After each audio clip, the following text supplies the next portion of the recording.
Hey DIY lovers, what's up and welcome back to my channel. And if you're new to my channel, welcome. Today's DIY video is your girl is going to be making some waist beads. It's long overdue. I've wanted waist beads for so long. I think they're so beautiful and they're such a powerful means of self-expression. So so I'm here today to show you guys how I make my first set of waist beads. Now, the colors I just showed you there and these pineapple charms right here are going to be saved for another video. I ended up deciding to use a different color scheme, but I ended up making like a pineapple express set and it came out so gorgeous. I love it, so stay tuned for that video. But in this video I'm going to show you guys how you can make some removable waist beads. You're going to need a beading needle. This is like around $3.99 at Michael's. You do want a beading needle or a bead spinner. I'm telling you guys, do not go in putting beads on one by one. You just might be there forever. And then I'm just showing you some other tools and other things you can use. You're going to need your measuring tape to measure your waist, your hips, wherever you want your beads to fall. I'm going to be using some bead wire from this findings kit that I did pick up at Michael's. I actually just have had this at home, so I was like, you know what, like for real, I'm up late night, couldn't sleep, so I'm about to make these waist beads. I've been wanting to make them for so long, so I'm using this findings kit, and it has some like lobster claws in there, although I end up using a barrel clasp. You can use hemp cord, you can use stretch cord, although waist beads traditionally aren't made to stretch. You can use stretch cord to make some waist beads. If you are making waist beads for weight awareness, they typically aren't made to stretch. If you go to gain weight, the beads will sit higher up on your waist and they'll feel kind of snug. And if you were to lose weight, the beads are going to fall more loose and effortlessly to your hips. So, but you can make them with stretch cord because I actually did give that a shot as well. I'll show you over the next few, do-it-yourself Fridays, how I make waist beads in different ways, because I was just curious myself, like what is going to be the best way that works out for me? Which way do I like? Which material do I like using? So it's all a learning process. I'm here to help you along the way if you want to drop me any questions down below. But here is a mixture of some like greens and blues and browns. Waist beads can be used in, you can make them in so many different colors and different stones. And the blue is for healing, harmony, insight, truth. We got brown for earth and stability. Green is prosperity, fertility, although I'm not trying to have a baby right now. Abundance, hope, and healing. So I just really like this combination of colors right here. So again, guys, the waist beads I'm making in today's video are removable. They will be on a barrel clasp, so they'll be able to put them on and take them off. Some waist beads are permanent, and that just means the string doesn't stretch. There's no clasp. You do not take the beads on and off. They're designed to stay on your body 24/7 until they break or you decide to cut them off. So the barrel clasp I'm using today is just, to me, it's much easier than a lobster claw or lobster clasp, because I guess with nails it's easier just to screw them on and off. So I'm going to get a barrel clasp and I'm going to get a crimp bead. You can find all these in the jewelry section at Walmart, by the way, and it's all like $2.88, $3 something at the most. And if you're not familiar with a crimp bead, which I wasn't before I started making jewelry, but a crimp bead is basically like a little bead. It's very, very tiny, so having nails it makes it a little hard. But it's basically just a little bead that you put at the end of your beading wire, and it holds all your elements together so they don't fall off. And you can put like crimp bead covers over. In the end, I end up putting these little diamond spacer beads over, but okay. But anyways, guys, so the string measures 45 inches long. I measured where my hips, where I want this particular waist bead to lie, at 35 inches. So I want to give myself a generous amount of string or wire, whatever you're using at the end, to finish off your waist beads.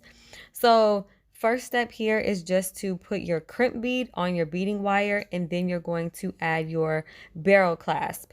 And then from that point, you're just really going to thread the end of the wire back into your crimp bead.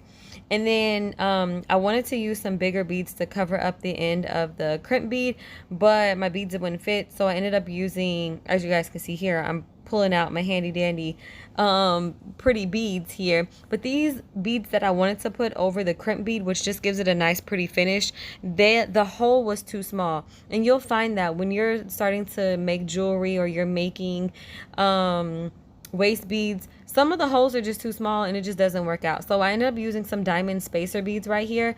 Again, this is a removable waist beads, so I can take them off if I'm gonna take a shower, get in the pool, go to the beach, work out, anything where I'm gonna be sweating a lot or I'm sorry guys, or wet.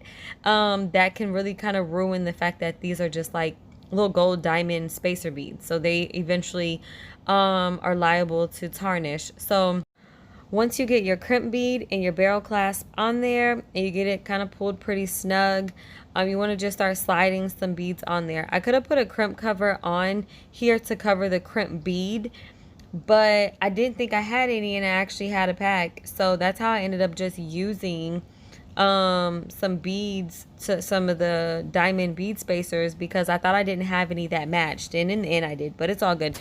So I put on 2 of the diamond spacer beads because those holes were big enough to cover up my crimp bead where you couldn't see, and it gave it a nice finish. So basically after that, guys, you're just gonna start adding all your beads. Now I will say I ended up not using the beading needle because there was no way, and you'll see here in a second, to get the beads to slide on the beading needle. And the beading needle is just a way to collect a bunch of beads at one time and get them to just slide onto your string or slide onto your wire. But this collapsible beading needle, there's just no way for my little tiny beads. The holes on the beads that I had were so small, there was no way for the collapsible needle to pick up beads and slide down the wire.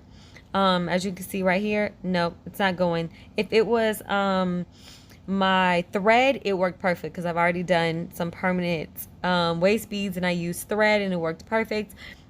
Stay tuned for that video as well. But yeah, so this just did not work. So what I ended up just doing, guys, was basically taking my bead wire and I just start scooping beads. And literally beads will just start, if you're not trying to make a pattern, if you're trying to make a pattern, then I don't know what to tell you, honey, because that's going to be one tedious project. But I didn't care which kind of way they went on there. I just start scooping, and literally like keep your beads in a big old like pile, like you want it to be pretty full in whatever you pour your beads in, because they just keep falling on. And I'll get like a good 7 to maybe 8 or 9 at a time, push them down and keep scooping and scooping. It took me all of about maybe 20 minutes, if that. My daughter wanted to help. I had to stop and tuck them in for bed. So, I mean, but it really didn't take me long at all. So that worked out much better than trying to mess with that beading needle because that just wasn't going to work. So once I've gotten all my beads on, I do one more measurement, and I had a couple of inches of excess beads that I didn't need. So I just tossed them back in with the other beads. And then we're going to go ahead and finish off our waist beads. Now I do wish there was a more up close video, and I may need to just do one for future reference for you guys, so you really get a up close view of adding your crimp bead and your barrel clasp. So drop me a comment down below, let me know if that would be more helpful. I definitely can do that. But to finish it off, I add 2 more of my diamond spacer beads, and again, those I'm just using to cover up my crimp bead just so it looks neater. Then I add my crimp bead, and then I add my barrel clasp, and then I take, again, same thing we did in the beginning, I'm gonna take my bead wire and put it back through my crimp bead and up through about 2 to 4, preferably like, you know, 4 beads, and then I'm gonna clip my wire. But you really want to give your bead wire a good snug. If you have like some jewelry tools or pliers, give it a good snug because you don't want your beads moving around. You want them to be nice and secure, not sliding around. So I really take my pliers and tug on that wire before I clip it. And really, guys, that is it. I like using the barrel clasp like I mentioned earlier just because it's easier to put on with my nails. So I really hope you guys did enjoy this video. I can't wait to do some future videos on other ways to make waist beads. Women traditionally will add charms, even essential oils to protect themselves from any negative energy. I also read that some women feel really empowered when wearing waist beads and a connection to their heritage. And I actually did some research prior to making my waist beads because I was just really interested in the tradition behind wearing waist beads. And they're an ongoing reminder to be more aware and loving towards one's body. And I think they just look absolutely beautiful. So I'm happy to finally have my waist beads. I actually wanted waist beads for myself because unlike the number on the scale, waist beads are a more compatible with body positivity, and women of all sizes and shapes can comfortably wear waist beads and adore their body. So I'm happy to have my waist beads. I hope this video helped you guys. If I've, helped you, encouraged you, or inspired you in any way, definitely leave your girl a comment down below letting me know. I'd love to read your comments. And the waist beads I have at the top are my permanent ones, so stay tuned for that video. Then I did that pineapple one with the charm, and the one I just made is the one at the bottom. And then I'm actually putting the stretch one I made over my head. Not my favorite one, but if you want to see how I made that one, definitely leave me a comment down below. And I don't mind remaking it. Just was way more time consuming than the other one. So other than that, guys, I hope you all enjoyed this video. If you're new to my channel, don't forget to hit that subscribe button. I would love to have you as a part of my YouTube fam.